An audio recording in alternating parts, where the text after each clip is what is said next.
Hi అండి. Welcome back to my channel. ఈరోజు నేను నా సబ్స్క్రైబర్లో ఒకరు ఎగ్ కర్రీ చేయమని చెప్పి నాకు కామెంట్స్లో చెప్పారండి. అందుకని చెప్పి నేను ఎగ్ కర్రీ అనేది చేస్తున్నాను. నేను గుడ్లు తీసుకొచ్చి వచ్చే లోపల ఒక గుడ్డు అయితే పగిలిపోయింది. ఇంకా అందుకని చెప్పి అదే డేక్షాలో ఆమ్లెట్ లాగా వేసేసి తీసేసాను. అది కొంచెం అతుక్కుపోయింది. ఇంకా కొంచెం నూనె వేసేసి ఉల్లిపాయలు వేసేసి ఇంకా కూర అయితే చేసేస్తున్నానండి. మీరు కూడా ఇలాగే చేస్తారా? మళ్ళీ ఎందుకులే ఇంకో ప్లేట్ ఇంకో డేక్షా అని చెప్పి ఆ ఒక డేక్షాలోనే చేసేసాను, గబగబా అయిపోయిద్దని చెప్పి. ఇంకా కర్రీ అయితే ప్రిపేర్ చేస్తున్నానండి. ఈ ఆనియన్స్ మొత్తం వేసేసుకొని ఉల్లిపాయలు ఎప్పుడైనా చిన్న ముక్కలుగా కోస్తేనే మనకి తొందరగా కర్రీ అనేది అయిపోయిద్ది. నేను అప్పుడప్పుడైతే కొంచెం లావు కోసేసి వేసేస్తాను, అయినా పర్లేదు బాగానే ఉంటుంది. ఇలా కొంచెం వేగిన తర్వాత దీంట్లో కొంచెం అల్లం పేస్ట్ వేస్తున్నా.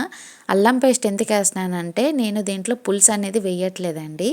అందుకని చెప్పి నేను అల్లం పేస్ట్ అనేది వేస్తున్నాను. కర్రీకి మాత్రమే నేను అల్లం పేస్ట్ వేస్తాను, పులుసుకి మాత్రం అల్లం పేస్ట్ అనేది వెయ్యను.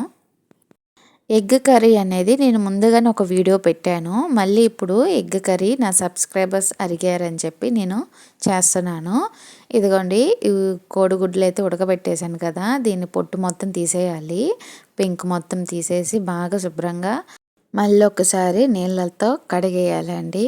ఇలా నేను ఒక చేత్తోనే తీసేసాను మొత్తము. ఇంకా ఈ గుడ్డు పెంకులన్నీ తీసేసిన తర్వాత మనం కూరలో వేసే ముందు నేనైతే కోడిగుడ్లకి ఘాట్లు అనేది పెట్టేస్తానండి. చాకుతో మధ్యలో ఇలా ఘాట్లు అనేది పెట్టేసి పక్కన పెట్టేస్తాను. ఇంకా ఉల్లిపాయలు అవన్నీ వేగుతున్నాయి కదండి, ఇంకా ఈ లోపల టమాటాలు కూడా కోసేసి నేను పక్కన పెట్టేశాను. దీంట్లో ఇప్పుడు నేను ఉప్పు అలాగే పసుపు వేసేసి నేను వేపేశాను. ఇంకా ఆ తర్వాత టమాటాలు కూడా వేసేసి మగ్గనివ్వాలి. ఇది కొంచెం బాగా మగ్గనిస్తే కర్రీ అనేది చాలా గ్రేవీగా వస్తుందండి, టమాటాలు ఎక్కువ మగ్గితే. ఇలా ఉల్లిపాయలు మొత్తం బాగా వేగిన తర్వాతే టమాటాలు అనేది వేసి బాగా వేపుకోవాలి. ఇది కొంచెం మగ్గిన తర్వాత దీంట్లో నేను ఫ్లేవర్ కోసం నేను కొంచెం గరం మసాలా కూడా వేస్తానండి, అది లాస్ట్లో వేస్తాను. ఇప్పుడైతే ఇది మొత్తం కలుపుకున్న తర్వాత దీంట్లో ఒక 2 స్పూన్లు కానీ 3 స్పూన్లు కానీ మనకి కూరకు సరిపడా కారం అయితే వేసేస్తున్నాను. ఈ మొత్తం కారం వేసి మొత్తం తిప్పేశాను. నాకు ఎందుకో కొంచెం సాల్ట్ తక్కువ అన్నట్టు అనిపించింది, అందుకని చెప్పి ఇంకొంచెం వేసానండి సాల్ట్ అనేది. ఇది మొత్తం వేసేసి బాగా కలిపేశాను. ఇది కలిపిన తర్వాత దీంట్లో సరిపడా గ్రేవీకి మనకి ఎంత కావాలో అంత సరిపడా వాటర్ అనేది మనం వేసేసుకుంటే కొంచెం బాగుంటుందండి, గ్రేవీ అనేది బాగా వస్తుంది. ఇదిగో చెప్పాయి కదండి నేను కొంచెం గరం మసాలా అది వేసానని. ఎందుకంటే మనం ఇలా ఒట్టిది చేసుకున్నా బాగానే ఉంటుంది, కాకపోతే కొంచెం ఫ్లేవర్ కోసం అని చెప్పి నేను గరం మసాలా అనేది వేస్తున్నాను. ఇదిగోండి, ఇలా ఎగ్కి ఇలా ఘాట్లు పెడితే లోపల బాగా ఈ గ్రేవీ మొత్తం వెళ్ళి గుడ్డు అనేది చాలా బాగుంటుంది తినేటప్పుడు. మీరు కూడా ఒకసారి ఇలా ట్రై చేయండి.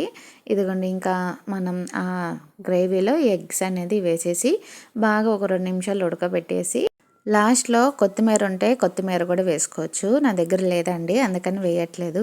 ఇంకా కర్రీ అనేది అయిపోయింది. చూసారు కదా ఎగ్ అంటే ఎంత చాలా ఉడికిందో.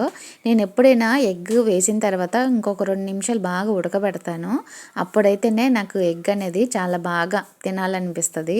మీరు కూడా ఒకసారి ఇలా ట్రై చేయండి. చూసారా ఎగ్ ఎంత బాగా కలర్ఫుల్గా ఉందో. ఇంకా వేడివేడి అన్నంలో ఇంకా ఎగ్ కర్రీ వేసేసుకొని ఇంకా మేము అలాగే పిల్లలం అందరం తినేసామండి. అలాగే మీరు కూడా నాలాగే చేస్తారా లేకపోతే డిఫరెంట్గా చేస్తారా? కామెంట్స్ అయితే చెప్పండి. ఇంకా ఎగ్ కర్రీలో నేనైతే ఇంకా అన్నం వేడివేడి అన్నం వేసుకొని తినేసాను.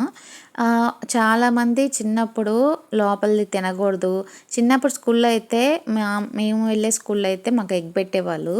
ఇంకా అక్కడైతే లోపల కూడా తినండి బలం అని చెప్పేవాళ్ళు.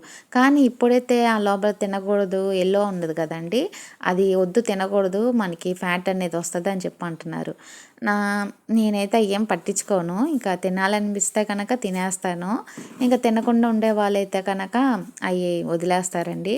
ఇదిగోండి, మా బాబు అయితే తినమంటే ఇంకా వాడు స్పూన్తో తింటాను అని చెప్పి ఇంకా చూస్తున్నాడు. ఇంకా కర్రీ అయితే చాలా బాగా వచ్చిందండి. ఇంకా వీడియో మీకు నచ్చినట్లయితే సబ్స్క్రైబ్ చేసి కామెంట్ చేసి లైక్ చేయండి.